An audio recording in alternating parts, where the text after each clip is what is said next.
Well, since my last video, um, I took off from the Stanislaus National Forest.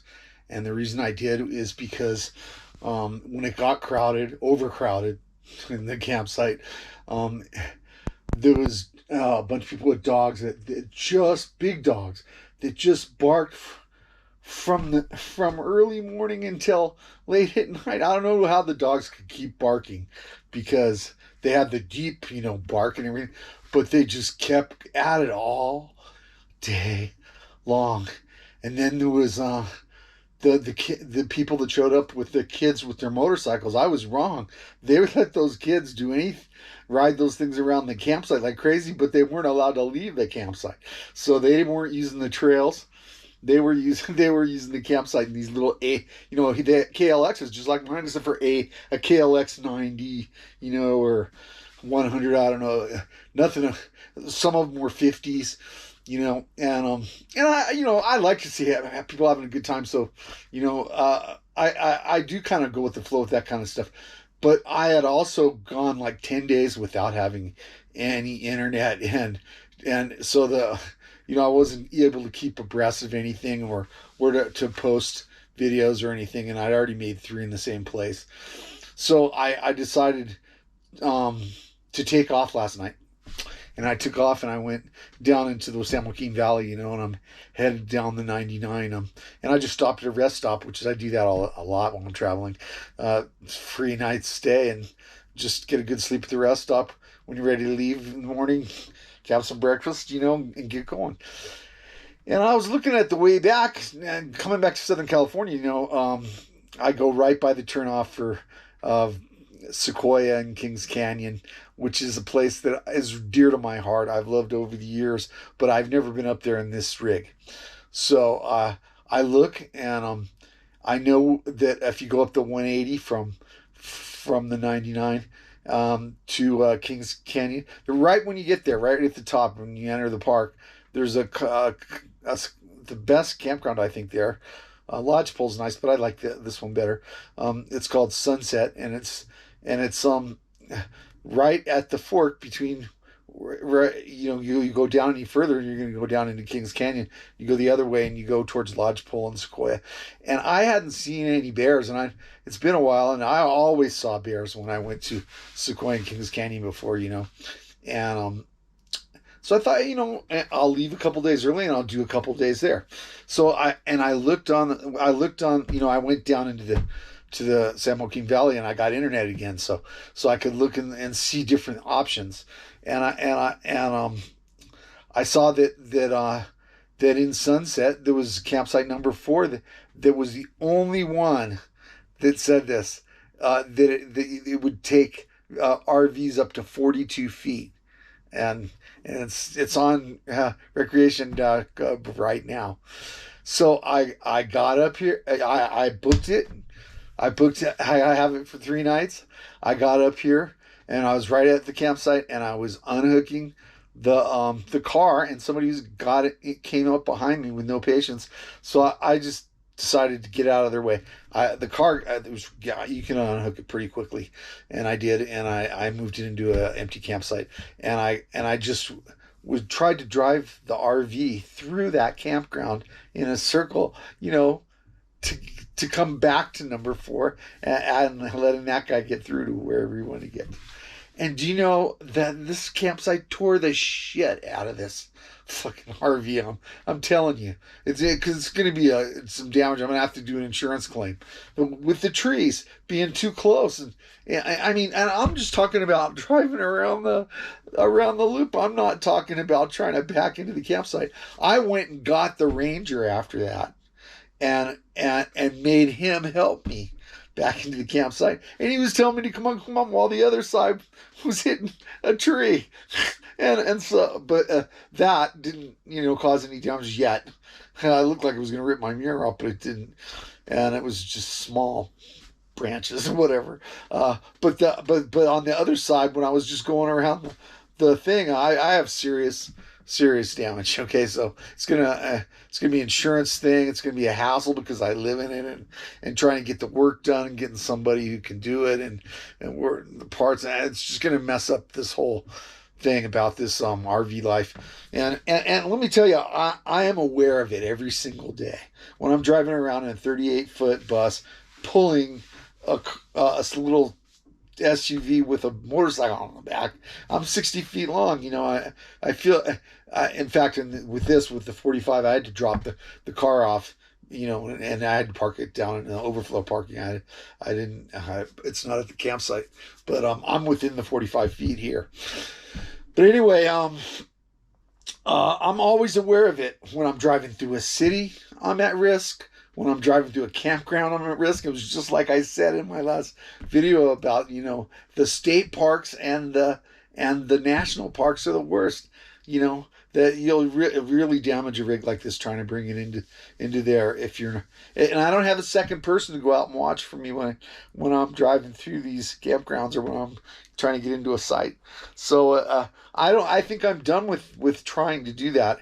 And actually, I think I'm done with the traveling part of it anyway because I've went everywhere I wanted to go. I just got to pick a place where in a park the rent is reasonable and I live in there and I'm not putting myself at risk every single day moving around.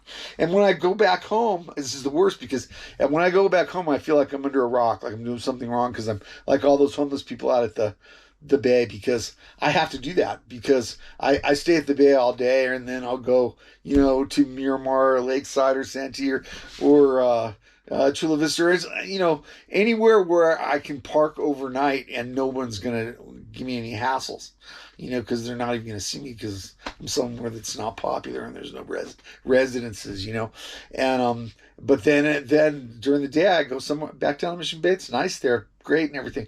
But after a while it wears on you when you're doing it every day. And you feel like you're living under a rock and I don't like that. So, and it's not affordable. Let me tell you, San Diego was the least affordable place in the whole country to try to rent a spot. And then it's really, really pricey. And there's very little supply and a lot of demand.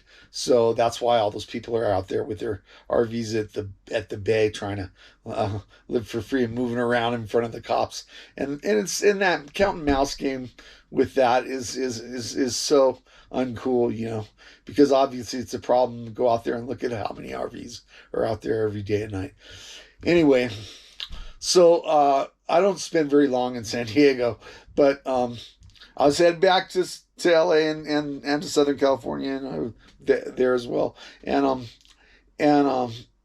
this happened, and now it really makes me feel more like I got to do the insurance claim and get this thing fixed right because I've got an investment in it and everything, and then I've got to get this thing stationary. Maybe I'll do a non-op and just leave it in a park or something, pay the rent, and that's going to be where I live, because I don't really have any desire. I was already coming to the end of desires of looking for places because I know exactly what I want. If I can't have San Diego or a beach town, which is really, you can't unless you go to very, very northern California, or Washington or Oregon.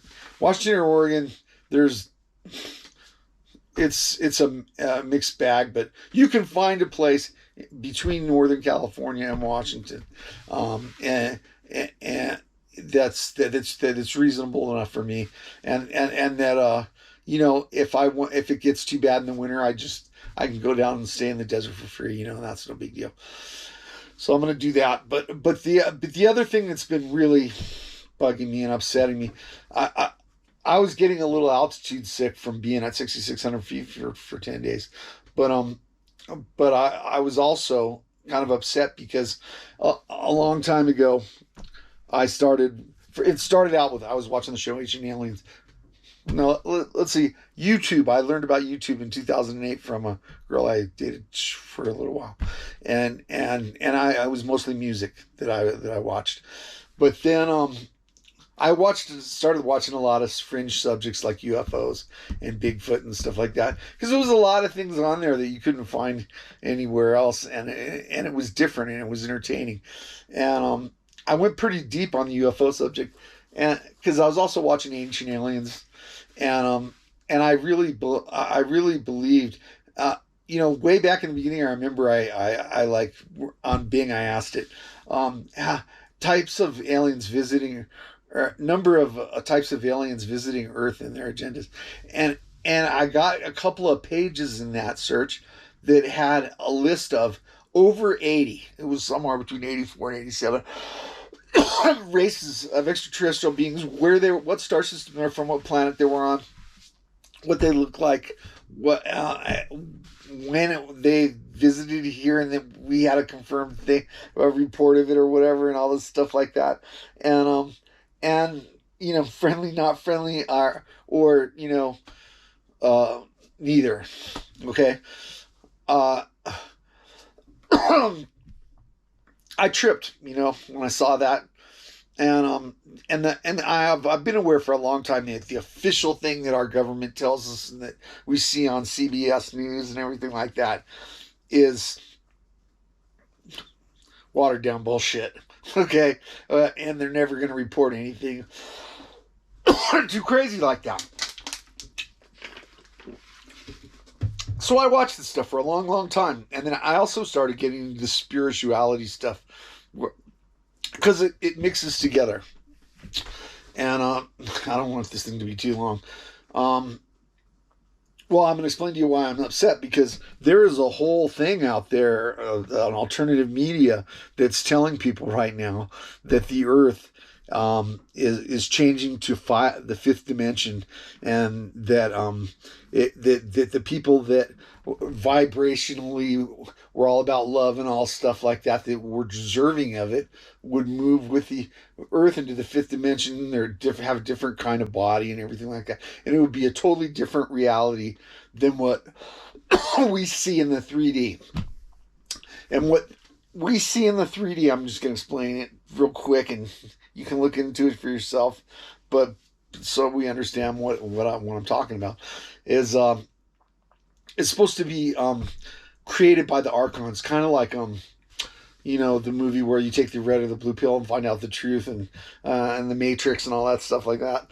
Well, apparently there have been civilizations on this earth going back millions of years of different types of beings. Not all of them were human, and the reason why they'll look in a coal mine and find a hammer or a gear or something like that, and it's underneath like tons of mud and rock and coal, and it's really old, and they can't explain it, but it just gets swept under the rug, or all the giant skeletons that even Abraham Lincoln addressed in a speech. He said all the giants that once inhabited this land, and the mounds and all this stuff, and then you never hear of it now, or news articles about stuff that you never hear of it. It's like it's suppressed, like they don't want us to know about it, and there's something to it, because at first, I was real skeptical, but there's something to it, and there's more and more they found over the 20 years,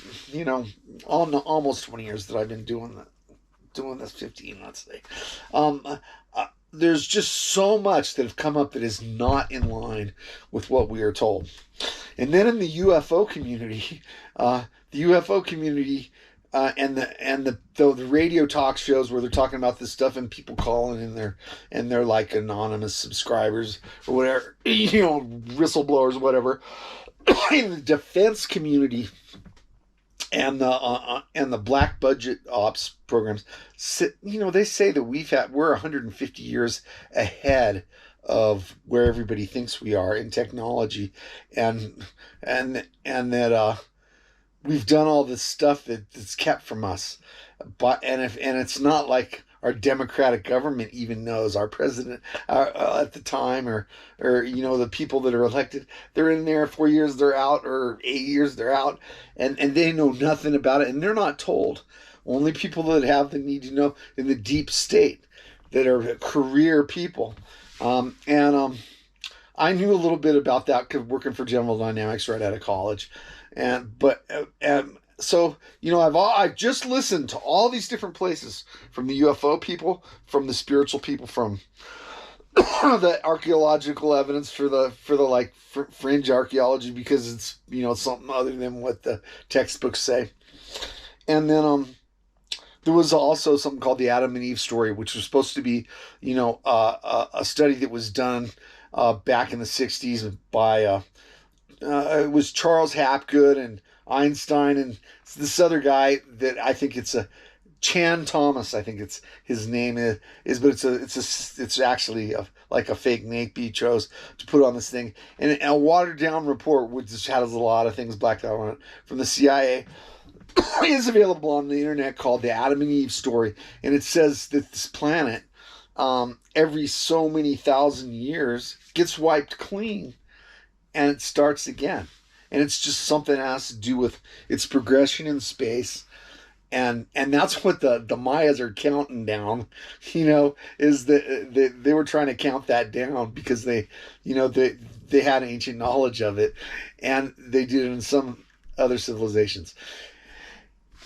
All the religions on this planet are false.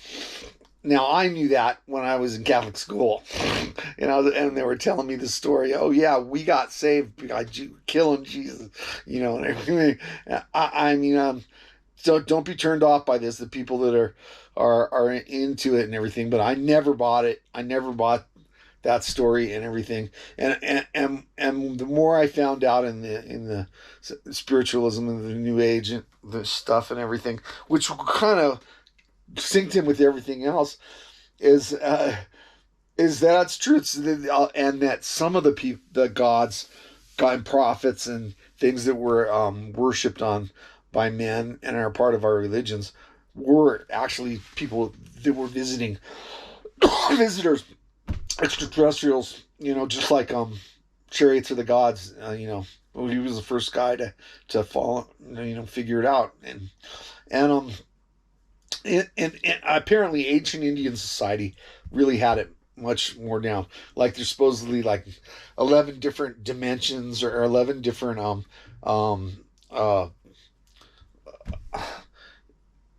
densities in terms of beings, and like we're third, which is one of the bottom, and there's ones that one of the top is called they're the Octurians.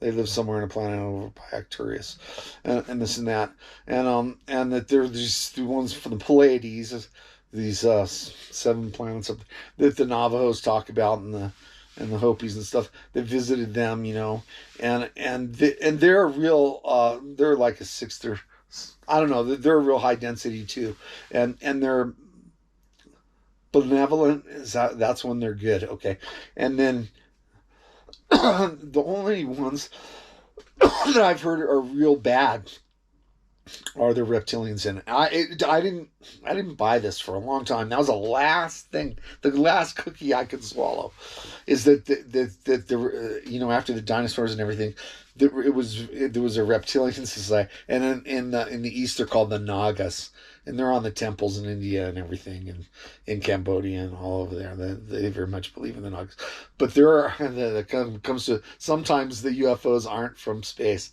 they're from the inner Earth, and many people that were very, very highly thought of scientists back in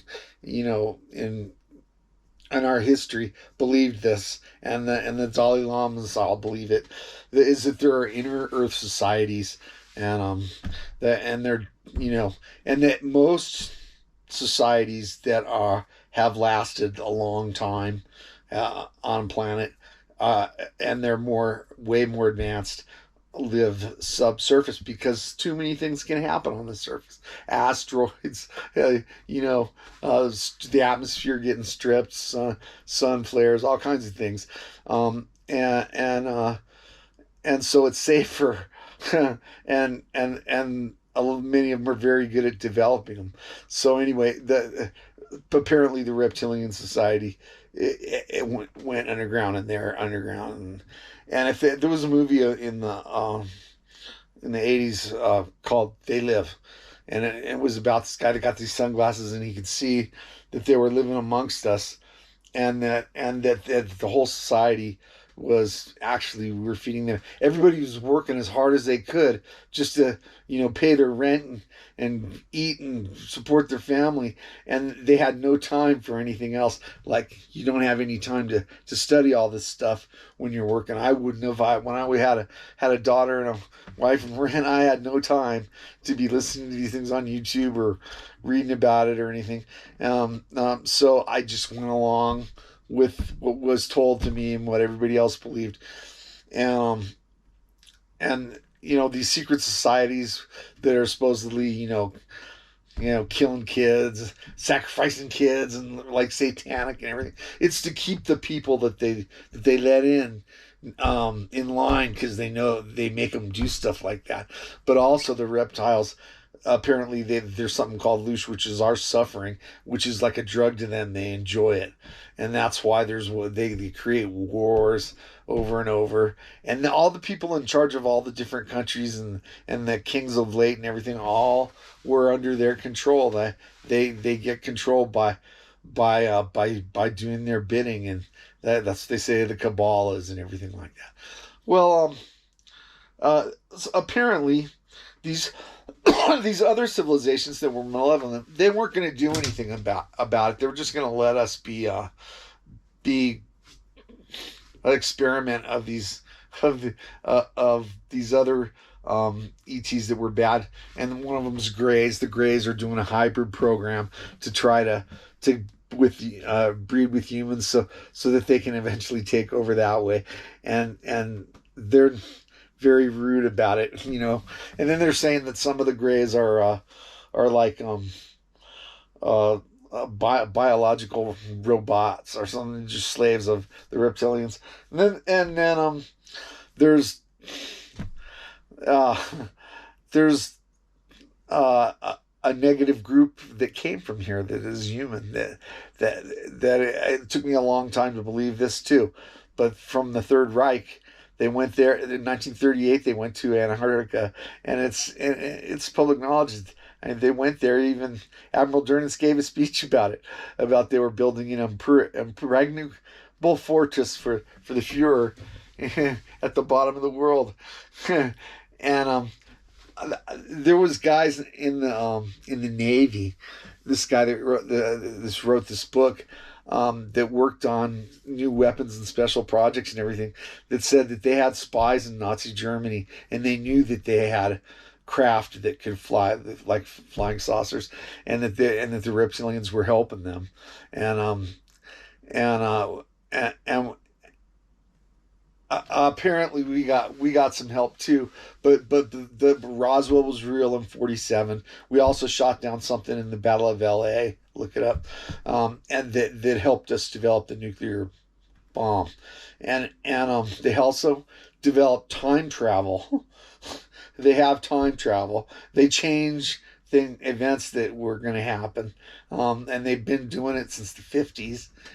And there's guys out there that have come forward that are from the program, and they've even said where the devices are located.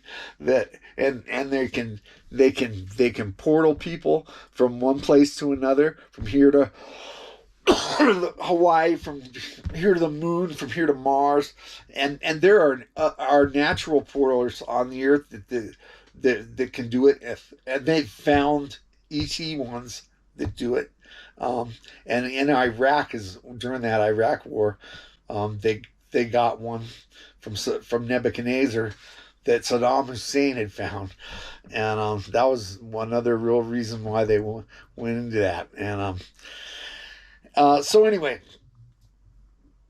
the other group that was kind of negative was the group that actually biologically made us, and that's where the Abrahamic religions are actually worshiping these guys, but all as one.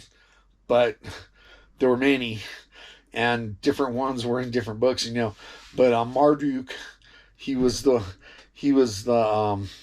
Yahweh, and there was a Anki. His father, I believe, was Anki, and then there was his brother was Enlil, and Anu was their father, and they came from Oh, they came from the planet X that everybody talks about. Um, there's a hit. They wrote their own history on stone tablets, and it goes back 400,000 years. It tells you who their kings were. They were giants. They compared to us, and uh they lived for a lot longer, thousands of years. Um, at least 1,000. You know, there but thousands. They had could keep the body young, just like we're eternal. We're eternal. Um, our souls are, but we leave the body behind, and then we're reincarnated into another body, and we've lived many, many, many lifetimes. And it's supposed to be so we learn and spiritually grow, so that we can get to a density where we don't have to reincarnate anymore, and we're in the pure heavens with God, and it's like that. It's just pure love and light. And if you don't resonate with that pure love, they don't want you there, and you don't even want to be there because you resonate with something else. You're like, you're goody two shoes. I don't want to be, you know what I mean? It's something like that. But anyway, there's all these levels, right? And we're all, and like the Big Bang was God was lonely, and he made his spiritual beings in the pure heavens, and then he like busted out, and we're all a little spark of the creator God. And every living being and all the planets and everything, we're all one. We all have the spark of the creator in us. And we're not supposed to look to spiritual teachers and priests and stuff. We're supposed to look inside and meditate and get to a place where we just know we can have telepathy again, and we can uh, tap into that Catholic records and know about every history and everything. And it's like a hive mentality. We know everything that everybody else knows, and and eventually it's all going to come back, and we're all going to be together. But the people that are like negative can only go so far being negative, and then they have to turn around because it only gets you so far, and start being positive. And so it's like everybody's going through all the stuff, so they learn, and then they can return to the pure heavens with and be one again. And uh it's beyond our understanding, and it's complicated, much more complicated than the models that the major religions give you, and which makes sense, you know. um, and uh, and it explains why there's beings that that are there, but you can't see them. They're in another density, another dimension, and all that stuff. Anyway, there's much too much in the subject matter for me to teach a class all on in this video. But I just want to tell you that I've followed it all the way along. Not always buying everything that I heard, but then eventually I got there, and then all of a sudden, the Arcturians and the Palladians are wanting to help us because they saw something in the timeline that they were going to be affected negatively if they allowed things to go the way the Draconian Empire wanted it to go, which was the reptilians. So also that Gaia, our Earth, is a living being, and that it is decided to change to fifth density. So if you deserve to be a fifth density builded being, which is like the rapture, then you would go with the Earth, and you would be like that. Everyone else is going to perish, and everyone else. And this is like, I've been hearing this for weeks, now, and it was like, and they're presenting these videos, and it's not just coming from one place; it's coming from all over the place, all over the internet. So but it's only going to the people's menus that have watched this stuff for years. They know who is into it, and if you're not into it, then they're not sending you, so you don't know. But I've been upset in the last couple of weeks because that's what they're saying. They're saying, okay, if you it's okay, you better get ready, because to change to fifth density, and if you because if you don't do it, what's going to happen is they're going to slow the Earth down to a stop. There's going to be 3 days of darkness, and then they're going to turn it the other way. I don't know what they're going to do with the moon, because the moon is a satellite that was put there by an extraterrestrial species who control us, you know. And that's something. So they're going to change things back to harmonically the way it's supposed to be, the way it was before it was changed by the archons. Okay, and our, we'll die, but our souls will have to migrate to another third density planet where it could be even worse than it was here until we're worthy of going up to fourth and fifth density. And the rapture was like, the rapture is supposed to have already happened. Less than 1% of the people of the earth are supposedly already in the fifth density. And I guess they're like, ghosts or skinwalkers or, or Bigfoot or whatever, that they can, we just don't see them, but they're right here, But so now they're trying to say there's two Earths, a third density and a fifth density, and bad things are going to start happening to the fifth density. I've heard this before for a long time. That whole cycle that happens where the rotation of the planets and the sun around the rest of the universe comes back to the same spot after, every 26,000 or 32,000. I don't know how many years it is, but it's what the Maya were trying to count down. Anyway, it was they got it wrong, or these ones that are trying to help us were trying to give us more time, because apparently we're the worst spiritually. The Atlanteans and some of the ones that came before us that got destroyed were actually better than us. They knew more than us. They were spiritually more advanced. They had better technology and everything, and it's just like buried under mountains because the earth has some crazy shit happen. And I sent Patty something called The Adam and Eve Story by Chan Thomas, which anyone can get off the internet, and it's a pretty horrible story. It's like thousand a mile an hour winds, earthquakes, volcanoes, the seas sloshing over the continents changing, some of them rising, some of them falling, and completely redoing the map, and it just this.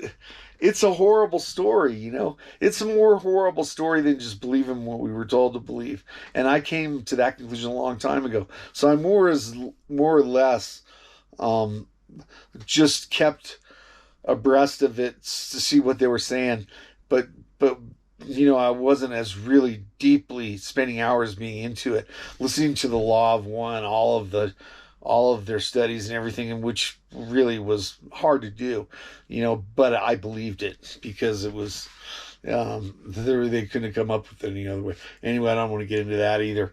I am really pretty well studied on this stuff, and smart enough to know that there's truth to a whole lot of it, and that they just keep us dumb with dumb stories on the media worldwide, and they're doing it for a reason, and all the ridiculous wars and fighting and everything. Anyway, so then all of a sudden, the culmination of 16 years of listening to this stuff, and everybody's, oh yes, it's happening right now, and it's been like every hour, like it was that hour or the next day or this, and then, they'll give reasons why it's a week has gone by and this is happening and this is happening, and the cabal fighting it and all this stuff. And I'm glad that I didn't have internet most of the time, because I had to turn it off. It was upsetting me, because I love my family. I don't want them to get hurt here, and I don't think you can run for them in any way. So apparently, you could, the people that were, in the know were going to Denver because there's places there, and apparently even the cabal built underneath the Denver airport and everything like that. And I don't know, but I know some of the spiritual teachers that I've been listening to all this time that I really believe are doing the right thing, trying to do the right thing, because they try to make money, doing things. And if you don't pay them, the ones I listen to, they send it to you anyway, and they're just trying to help everybody.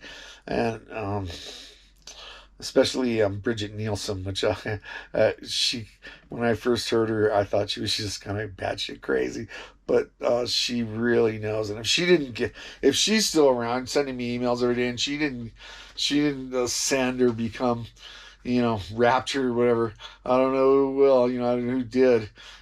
Probably monks in Tibet that knew this all along and were like seriously meditating every day of their lives and all that kind of thing.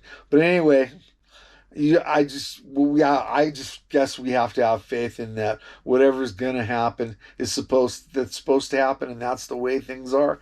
Then we will be fine, because we're also eternal, spiritual beings that have souls, and our souls live on, and we'll have other lives and do different things. But it's all very upsetting the way it happened in the last month. You know, with this stuff being uh, just shotgunned at the people that were learning about this stuff. So anyway, I don't know what the truth is. I'll tell you, out of all of it, I don't know what the truth is. But I never bought what was being sold on the religious level, that I heard from the mainstream either. So a lot of this resonated with me, and so it's upsetting when something like this happens. So I just wanted to explain to you guys why everything's like that. Now, I'm just gonna stay up here and in Sequoia and Kings Canyon and run around. I already do the cars and the motorcycle are detached. I'm gonna run around in those, and you know, uh, enjoy it the best I can until I have to go back down, and then go to the rock and roll show and stuff like that, and just I have to keep my slides in, because where it got damaged was the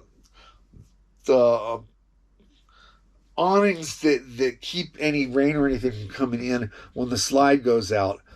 One of them got torn off completely. The other one is damaged badly. I don't know if it could even fall off when I'm driving. I don't know. And they're very long and very heavy, and so they won't fit in the car.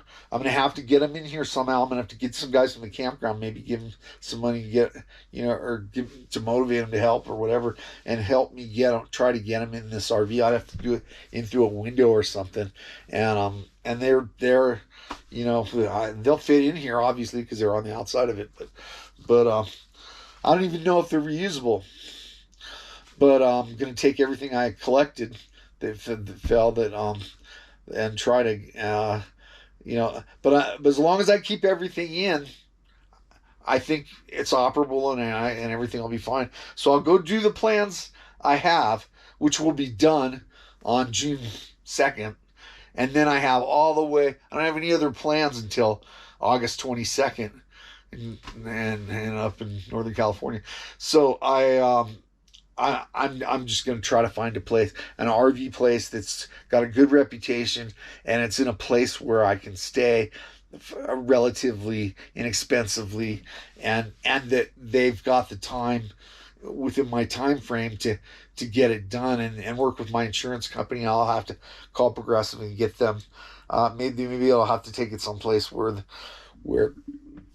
they say, I don't know, but all this is kind of upsetting. But I already knew on the RV side of it that I was aware that every minute of every day that something like that could happen. Whether it happened on the freeway or whether it happened because of trees in a campground or whatever, I'm always at risk the more I'm moving. That's why they have auto insurance and tables, and that's why they charge us those things. But then, I make the claim that then my rates go way up, and so it affects me a lot, and so. I'm just going to have to make the right decision and do something that's affordable and safe. because and I don't get off on it stresses me out actually moving around all the time, and uh, if I could find a place in San Diego where I grew up that was affordable, I would, but it's not in the cards, so I have to pick another place, and it's probably going to be up north where I was before, and then I can come down here to the deserts in the wintertime, avoid the rain or whatever. Um, but thanks a lot for listening to me. Now you understand a little bit why I've been upset lately. I look a little raggy, but I get to a point with my beard where I just shave it off and let it all grow back the same length rather than have to try to trim it. I can't get it. I can't do that very well. And so, you know, have to just deal with it.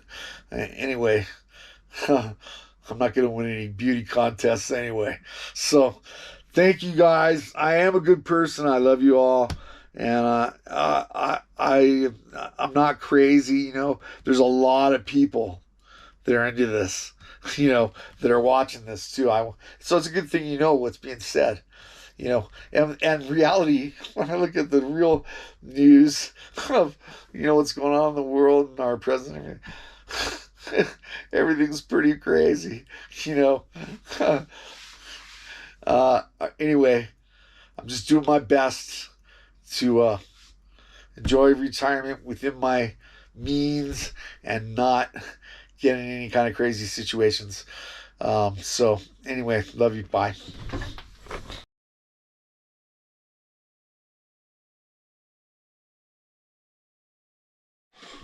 Okay, real quick.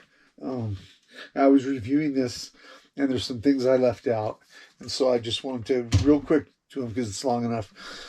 Okay, our race of human beings was engineered by the Anunnaki from Nibiru. That's I couldn't remember the name.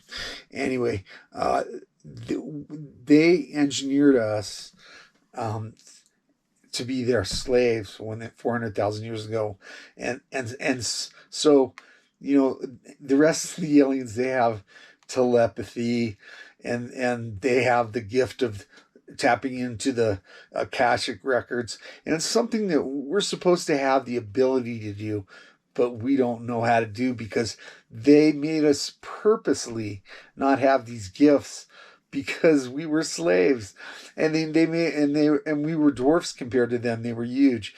We were given the disadvantages of them on purpose so that we would be a good slave race to do their work for them, which is mostly mining gold. And then they left. And so a negative race like the Draconians, the Reptilians, could come in and pick on us. Doesn't seem fair, but it's not, it doesn't have to be fair. Not everything in the universe is fair. I left all that out. Okay. I left that out. And then I left out something about the secret space program. There's a ton of people that have come forward that say that they did 20 and then got age regressed when they came back, and it's just like Star Trek. They're out there with aliens working in the universe as like a federation, and then when they get done with their 20 years, they put them back at the same age they were when they went in, and they have med beds that can fix your body, like if they're on Mars and they're fighting against some other extraterrestrial and they lose a limb, they can grow the limb back in the limb bed for all this technology that everybody be really pissed off. They found out they've had it for a long time. They're not helping anybody else. Those were the two major things I left out, and I'm just keeping this short because I don't. It was long enough. But if you want to get into this, it's all there. You just have to look into it for yourself. I'm not saying what's true, what's not, but I left those things out, and they make a little bit more sense when you.